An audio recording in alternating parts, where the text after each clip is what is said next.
One of the other things that I wanted to talk about today, or someone I wanted to talk about today, was Cordell Lewis.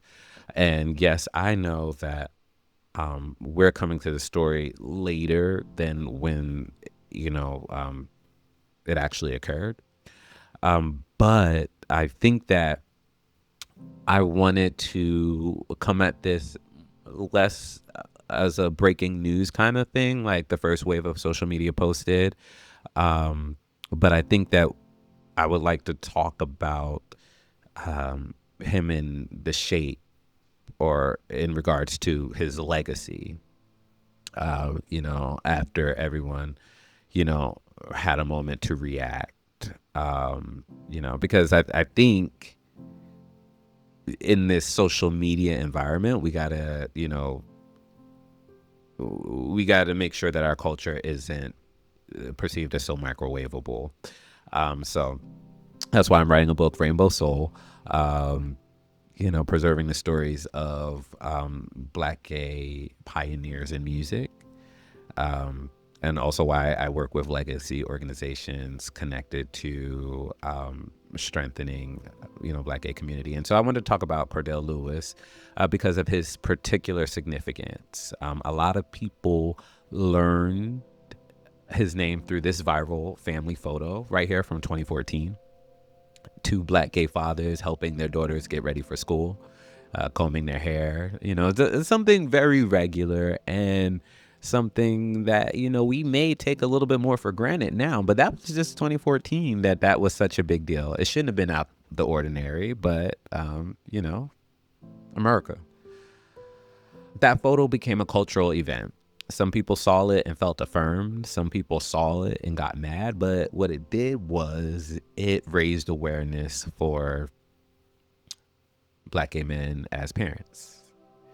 And of course, that backlash said more about the people than it ever said about Cordell and his family. Because what people were reacting to, Black fathers being present, gay men being nurturing, children being loved, a family not fitting into someone else's narrow little box. That's all they were upset about. And so Cordell's visibility mattered because he helped push back against the lie that Black queer people only exist in crisis, nightlife, scandal, or some type of punchline.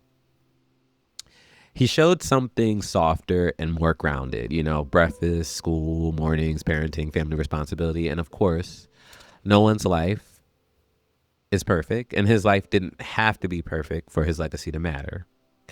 And that is something I think that we really need to get better at. We do not need to honor people by pretending that they're flawless, but we do need to honor them and acknowledge the role they played, if any, in our collective liberation. We honor them by telling the truth with care. And so, as of now, Icon City News still has not independently verified a cause of death. And so we're not going to repeat any rumors. That's not how we want to go about journalism.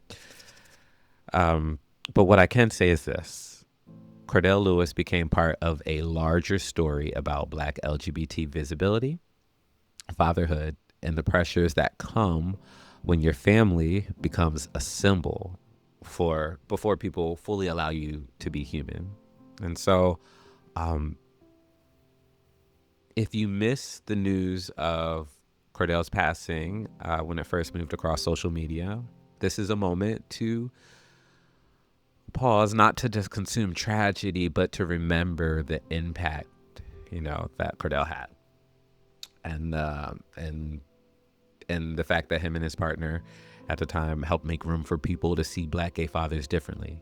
He helped make room for families that already existed but were rarely represented with dignity.